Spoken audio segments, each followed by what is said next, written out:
Good morning. Rise and shine, my friends. Today is Thursday, June 27th, and this is Wake Up with KERA News. I'm Katherine Hobbs. Thank you so much for starting your morning with me. It's another day of triple-digit heat here in North Texas, and today's highs will hit 102 degrees with an exceptionally high UV index. Today is one of those days that I wish that I could sit with you all morning and tell you about everything going on across North Texas, because the Metroplex is positively bustling with news. But worry not, I've pulled the important things for you to know, and you can always head to keranews.org for more. So, without further ado, here are the top stories.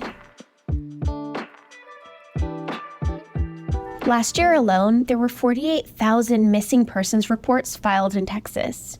An event in DFW is helping families figure out where their missing loved ones went, no matter how old the case is. Dallas, Tarrant, and Collin counties, along with police and community organizations, have teamed up for Missing in North Texas Day, a one-day event where people file missing persons reports and provide DNA samples, all with the goal of figuring out where their loved ones have gone. Horse-drawn carriages will still be rolling down Dallas streets, at least for now. The Dallas City Council members sent a proposal to ban horse-drawn carriages back to committee to get more data and public comment on the service. The proposed amendment in front of council members would have removed the language allowing horse-drawn carriages from city rules. The Quality of Life, Arts, and Culture Committee recommended this ban during its April meeting, citing some concerns over horse and human safety on Dallas roads and encouraging a move toward electric alternatives. But the majority of council members agreed to pump the brakes on completely banning the carriages for now. The Texas Supreme Court stayed silent on a Denton couple's divorce dispute over embryos created through in vitro fertilization. That leaves a lower court's decision in place, which is that frozen embryos aren't legally children. KERA's Toluwani Osibemuwo reports it may now be up to Texas lawmakers to further clarify state rules around IVF. Texas abortion law defines an embryo as an unborn child from fertilization onward. Because of that reasoning, Denton mother Caroline Anton said the IVF embryos she and her ex-husband Gabriel created should be treated as children, not property. A Fort Worth appeals court said the definition of an unborn child does not include a frozen embryo outside the womb. Nathan Seltzer is with the Justice Foundation, a nonprofit that opposes abortion.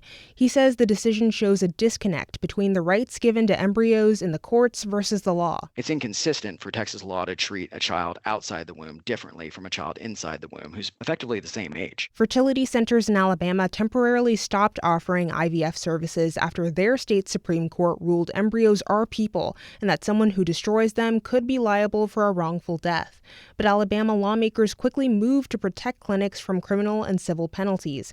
According to Texas law, if embryos are lawfully destroyed in a medical procedure with the required consent, anyone involved in the process is protected from liability and prosecution.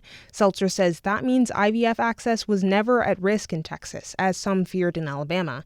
He says it's a matter of holding the IVF industry responsible. When we're talking about human beings and how they're going to be treated and what's going to happen to them, then we need the law to step in. But others say a ruling that puts embryos through the child custody process, as suggested, would make IVF a lot more complicated. Chad Ruback is an appellate lawyer in Dallas. He says liability for death is a risk. Courts might even need to decide visitation rights for couples and embryos. Could that case law be made applicable to a fertility clinic that has custody of frozen embryos? I don't know, but I think there's going to be a lot of issues that are going to need to be considered. It would also cast doubt on the legality of IVF contracts. And there are other questions. Could clinics be required to preserve frozen embryos indefinitely to avoid destroying them, or be forced to implant them all at once? Medical experts say neither option is practical. So where does Texas stand on the legal personhood of frozen embryos? The law itself is still unclear. Because there's not a statute in the state of Texas addressing that. There's not a Texas Supreme Court case addressing that specifically. I think that's up in the air. Also up in the air, whether state lawmakers will file bills next year, clearly spelling out how the law classifies frozen embryos. State Representative Mihaela Plisa, a Democrat from Plano, encouraged the public to sign a petition asking lawmakers to explicitly protect IVF. Plisa has pursued fertility treatments herself. IVF is a very personal decision. It's a very expensive decision. These are not things that women take lightly. And so, we need to make sure that we let women know that we stand with them. Some Republican state lawmakers have tried in recent years to pass IVF legislation, but none of those bills made it past committee hearings. Hunter Lewis is a family lawyer from Dallas. He says legislation getting passed depends on public concern and lawmakers actually agreeing on bills. In his view, the Anton decision is sufficiently clear in reinforcing the state's definition of an unborn child. Having this type of clarity is really important, as is the right to contract. And so if there is a concern that your belief system doesn't align with what this is, make your voice heard. Many people seek IVF treatment regardless of their politics, but he says that doesn't mean the procedure will be a uniting political force. That was KERA's Toluwani Osibemowo. The Rangers lost to the Milwaukee Brewers last night, 6-5, and tonight the Dallas Wings will face off against the Minnesota Lynx. There's a small lima bean-shaped part of our brain dedicated to facial recognition.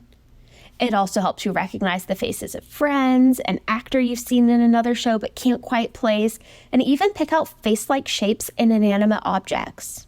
But for people with face blindness, this part of their brain malfunctions, making it hard to impossible to recognize faces, even of people they know well. Science journalist Sadie Dingfelder is one of 10 million Americans who are on that face blindness spectrum. Her new book, Do I Know You?, is a memoir of science, memory, and imagination. Tonight at the Meyerson Symphony Center, the Turtle Creek Chorale will present I Too Sing America. The patriotic performance offers a unique perspective, emphasizing that regardless of diverse backgrounds, gender, sexual expression, race, or origin, everyone can contribute to the tapestry of America. Tickets start at $30, and for more going on across the Metroplex, visit kera.org/calendar. Thank you so much for starting your day with me today. I'm so glad you take a few minutes to listen each morning. Be sure to subscribe to the Wake Up with KERA newsletter, also by yours truly, at KERAnews.org, and give us a follow over on Instagram and Threads at KERATX. I'm Katherine Hobbs. We'll chat again tomorrow.